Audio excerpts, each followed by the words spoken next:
I guess talk a little bit more about that the ball control situation and defensive players that you've got. Obviously, you have 4 players capable of playing in those situations, and all of them highly skilled. Talk about who maybe has the kind of inside track right now on being the libero. I know Jessica Granquist played there mostly in the spring, but talk about among those 4 kind of what you expect out of that unit.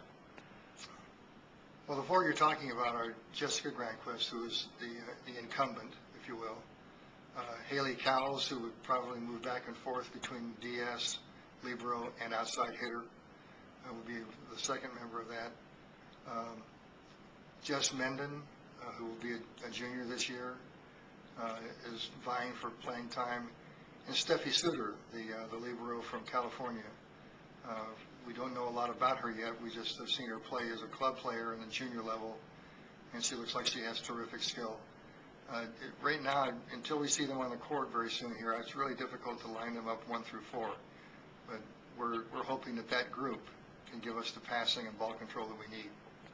And then kind of moving on to the middle blocker spot, obviously Lauren Gibmeyer had a first-team All-American season last year, continues to get better, and probably just as importantly, kind of continues to emerge more and more with leadership abilities and a way to kind of lead the team forward. And then obviously Ariana Filia with has a lot of experience, and then you've got Tori Dixon coming into the mix as well as a freshman. Just talk about that unit right there. Yeah, our middle blocking position should be solid with depth.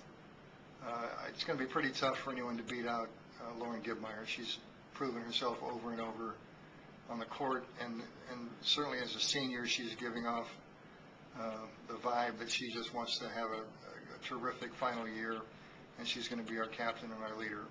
And she wants to make sure that everything's going to be done right so that we have the opportunity to do what she hopes we can do. Ariana Filio was, I thought, really came on at the end of last year as an offensive player. We want her to improve her blocking, but she's a bona fide middle blocker at this point. She went to a Final Four and competed. Tori Dixon is, as you just mentioned, the name you just mentioned, is such a player with such potential. Again, we're not sure whether we're going to play her on the middle or on the right. And don't forget Brianna Haugen. Haugen has had a great spring, and when I watched her as a camp instructor do some demonstrations and so on, she looked much improved over last season. So we're going to have some moves to make in that position, and we'll remain good throughout the season. You talked about this a little bit earlier this week, but just talk about the schedule that you have this year in non-conference. You had kind of made notice that it doesn't have that elite name in it, but really a lot of solid teams across the board that you're playing. Going to San Diego, playing 3 very good programs there. In the Duke tournament, you're playing a very solid program in Duke. And obviously the tournaments you're having here with teams like Baylor, Northern Iowa, and Dayton. Just talk about that non-conference schedule, getting ready for Big Ten play, and then a little bit about just kind of the Big Ten season going forward as well. Well, actually, it's the schedule, the non-conference schedule doesn't have a USC or a Nebraska or a Texas or a Penn State on it. But the teams we are playing are much, much better than people are going to think.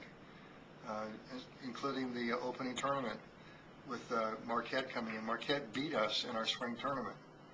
I think it was 2-0, 3-0. I don't remember whether we played 2 or 3 sets, but they were awfully good. They're going to be very high in the RPI ranking. The next weekend we entertain Baylor. Baylor finished the year ranked number 20 in the AVCA poll last year. Not many people know that. They're a tremendous team. Dayton is a team that is looking to knock us off.